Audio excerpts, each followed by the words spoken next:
संस्कारों की कीमत। माँ पापा दादी कहाँ है?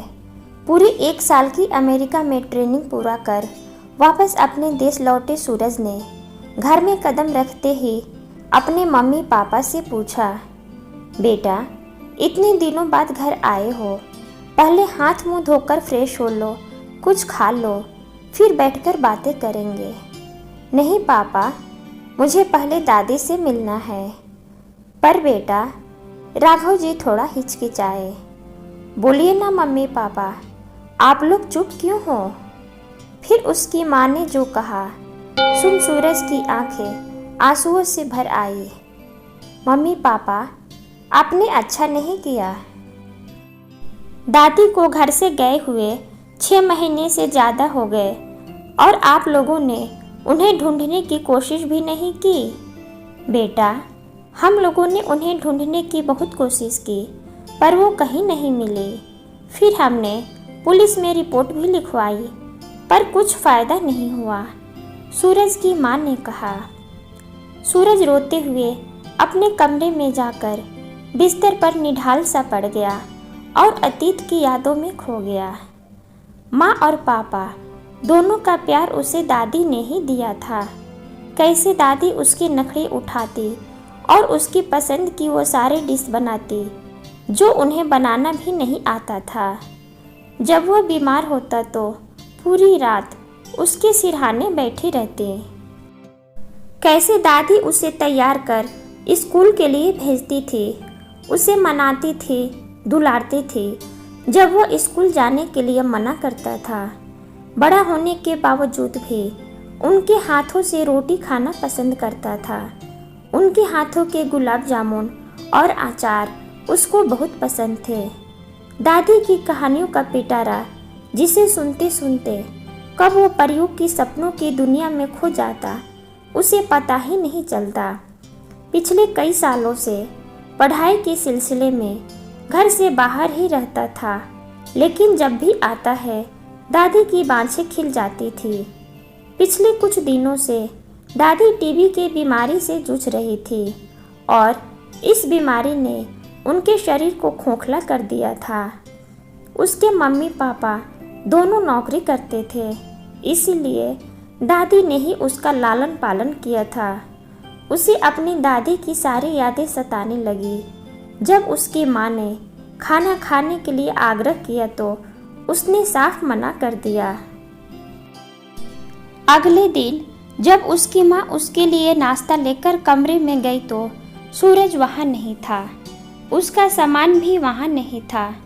तभी सामने मेज पर फड़फड़ाते कागज पर उनकी नज़र पहुँची।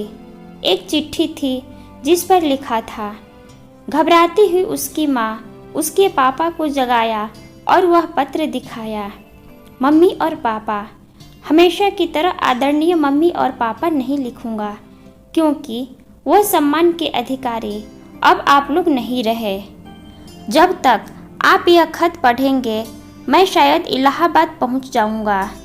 बहुत शर्म आ रही है आप लोगों की सोच पर और इस बात पर कि आप मेरे मम्मी पापा हैं।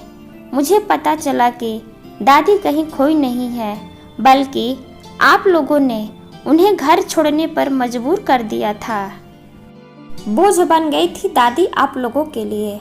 उनकी बीमारी, उनके खर्चे और उनकी सेवा करना आप लोगों के लिए वो एक मुसीबत बन गई थी। पापा, आपको शायद नहीं पता, आपके जन्म के लिए उन्होंने कितनी सारी मन्नतें मांगी थी। हर मंदिर मस्जिद के दरवाजे पर माथा टेका था।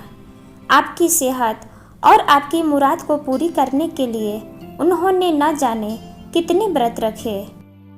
आपकी पढ़ाई के लिए उन्होंने अपने गहने तक बेच डाले और आपने उनके प्यार और ममता का यही सिला दिया।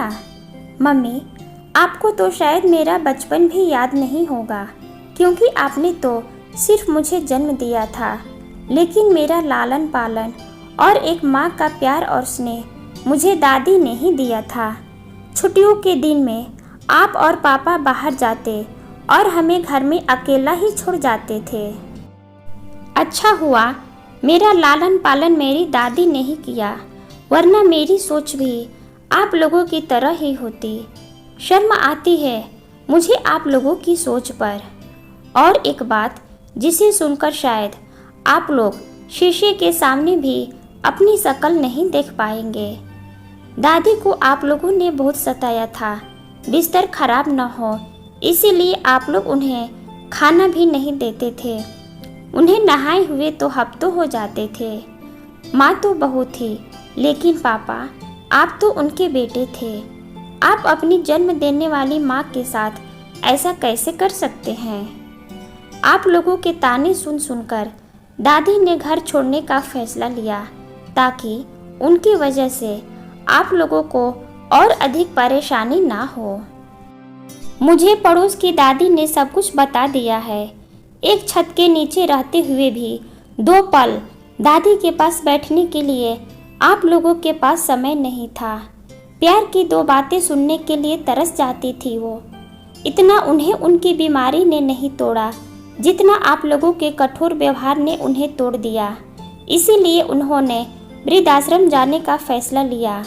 कम से कम वहाँ पर 2 प्यार के बोल तो उन्हें सुनने को मिलेंगे। मम्मी पापा, अगर आप लोगों को दादी से इतनी ही परेशानी थी तो मुझे एक बार कह देते। खैर, अभी भी देर नहीं हुई है। मैं सभी वृद्धाश्रम में जाकर पता करूँगा और दादी को हर हाल में ढूंढ लूँगा। मैं उनका इलाज अमेरिका में अच्छे से अच्छे डॉक्टर से करवा लूँगा।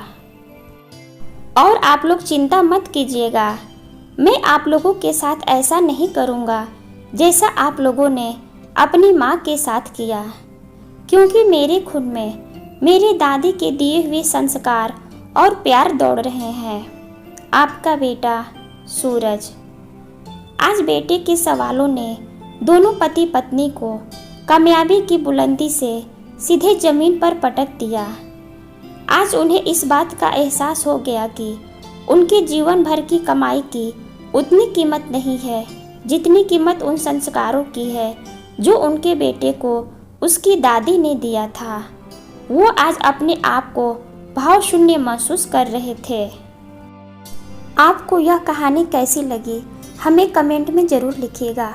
वीडियो को लाइक करें, शेयर करें और अगर चैनल पर नए हैं तो चैनल को सब्सक्राइब करना बिल्कुल भी ना भूलिए। कहानी सुनने के लिए आपका बहुत बहुत धन्यवाद। जय हिंद।